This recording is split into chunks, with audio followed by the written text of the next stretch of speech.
Chapter 5. It was on a dreary night of November that I beheld the accomplishment of my toils, with an anxiety that almost amounted to agony.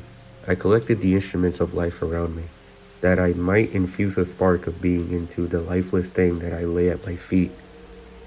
It was already 1 in the morning. The rain pattered dismally against the pans, and my candle was nearly burnt out by the glimmer of the half-extinguished light. I saw the dull yellow eye of the creature open. It breathed hard. In a convulsive motion agonated its limbs. How can I describe my emotions at this catastrophe, or how delineated the wrench of whom such infinite pains and care I had endured to form? His limbs were in proportion, and I had selected his features as beautiful. Beautiful, great God! His yellow skin scarcely covered the work of muscles and arteries beneath his hair, with a lustrous black and flowing his teeth as a clearly whiteness. But these luxurious only formed a more horrid contrast with his watery eyes, that seemed almost of the same color as the dun white sockets in which they were set.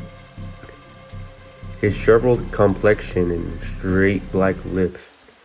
The different accents of life are not so unchangeable as the feelings of human nature. I had worked hard for nearly 2 years for the sole purpose of infusing life into an inanimate body. For this I had deprived myself of rest and health. I had desired it with an ardor that far succeeded moderation. But now that I had finished, the beauty of the dream vanished, and breathless horror and disgust filled my heart.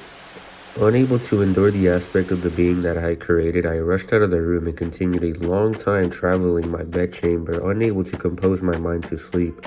At length, lassitude succeeded to the turbulence I had endured, and threw myself on the bed in my clothes, enduring to seek a few moments of forgetfulness. But it was in vain. I slept indeed, but I was disturbed by the wildest dreams. I thought I saw Elizabeth, in the bloom of health, walking in the streets of Insulet.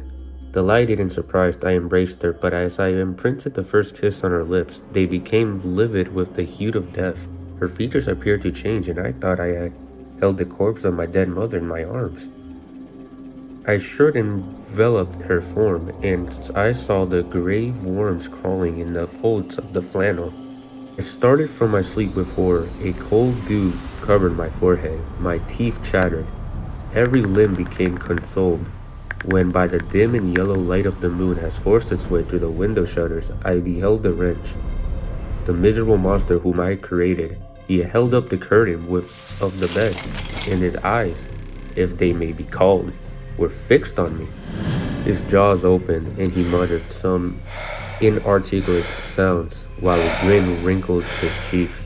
He might have spoken, but I did not hear. One hand was stretched out, seemingly to detain me, but I escaped, rushed down the stairs. I took refuge in the courtyard belonging to the house in which I inhabited, where I remained during the rest of the night, walking up and down the greatest agitation, listening attentively, catching and fearing each sound as if they were about to announce the approach of the demoniacal corpse to which I had so miserably given life to.